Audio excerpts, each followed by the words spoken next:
Our real estate lawyer and friend is back on the show. Hi, Denise. How are you? Oh, I'm fine. Thanks Great. for having me. Welcome back to the show. We're so glad to have you back here. I know we just talked a little bit off the air about what's trending in the legal world of condominiums and from your side, and cannabis still seems to be top of mind for a lot of people and a lot of the boards and of course people in both real estate brokers, agents, and lawyers as well. So give us up to speed a little bit on what is going on with cannabis and the condominium world. Well, I think there was a mad rush for condominium corporations to deal with the impending cannabis legislation, but now we know that it's not going to be July 1st and probably maybe sometime in the fall. So condominiums are now still looking at doing all these rules to prohibit cannabis, but what we're finding is that a lot of the owners have been really not happy with the way that many condominium corporations have been approaching these rules. And the reason being is that these rules, many of them, will restrict smoking in the units. Okay. And owners are just saying, you know what, I want to do what I want to do in my unit, and how dare you pass these rules? So, we've been trying to, representing condominium corporations, explain to owners why boards are going this route. So what is the difference, let's say, between someone smoking a cigarette in their unit versus a marijuana cigarette? Well, I've learned a lot about marijuana, and you've smelled. I'm sure both of you have had the opportunity to smell marijuana.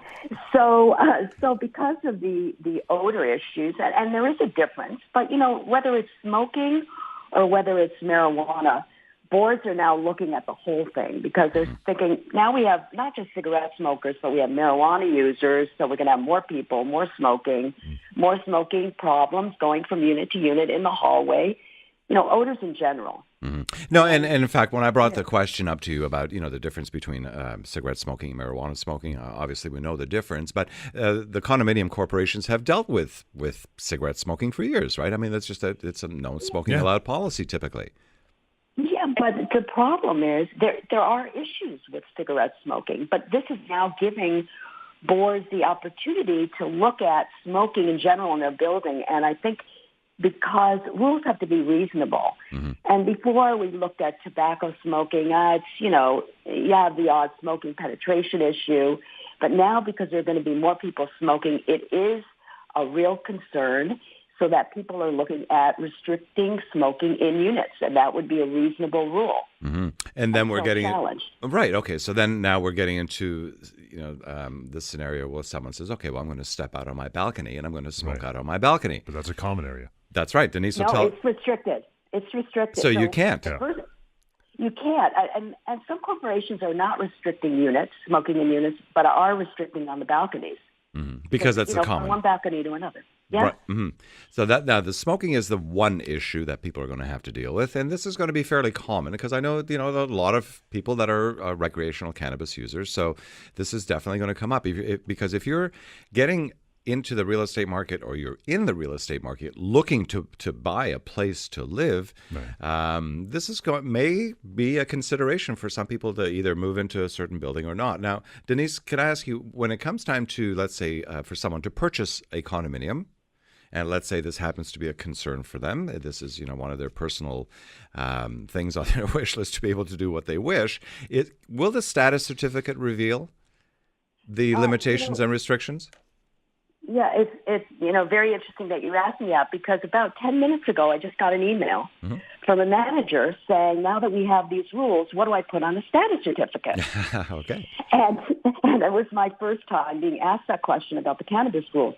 The reason the question came is because in these rules it says that if you're a smoker and you want to be grandfathered, you have to notify management and enter into a grandfathering agreement so you can continue smoking even after the rules are in effect if you registered. And you're registering as a cigarette smoker because right now marijuana is not legal. So that grandfathering doesn't apply to marijuana smokers. So the question is you're grandfathering a smoker in the unit. You're not grandfathering the unit, so it doesn't have to go on a status certificate. But what I recommended is for purchasers, and Lou, you deal with purchasers, that may want to know whether there's smoking or not, or they may not read all the documents. Right. So to put it on the status certificate, even though it's not required, saying this condominium is a smoke-free building, please review the rules. And when they review the rules, they may see, grandfathering, but it doesn't apply to me, but it may have applied to somebody else who's there. So that when they move in, they may smell smoke, but it may be from a person who's allowed. Wow. Jeez. It can be buy a house. Or stop smoking. Or stop smoking. Take your pick. Yeah, well, I would take the easier route maybe and stop smoking. That would probably be best. It's not. But you remember last time we talked about the 4 household plants? Well, yes. Yesterday I was at the seminar put on by CAI Canada, and the Peel Police Detective Sergeant was there talking all about this. And there was actually someone from Emblem Cannabis who grows marijuana legally. And they were talking and showed us photos of marijuana plants. And a marijuana plant can grow like a bush. And so 4 household plants per unit is going to be permitted, we think. This is the anticipated legislation. And the right to have those 4 plants can be assigned. So there are instances in which you can even have more than 4 plants. But you know what that you know what that does to a unit? Yeah, I can just turns into a rainforest. Hold your thought. We're going to have to take a break. We're going to come back on this lively topic about cannabis and condominiums. More with Denise Lash. You need to get a hold of Lou in the meantime. 416-705-1444. ConnectWithLou.com. This is Real Estate SOS on Global News Radio. More Real Estate SOS. It is 416-705-1444. ConnectWithLou.com. When he's not here, he's doing his thing.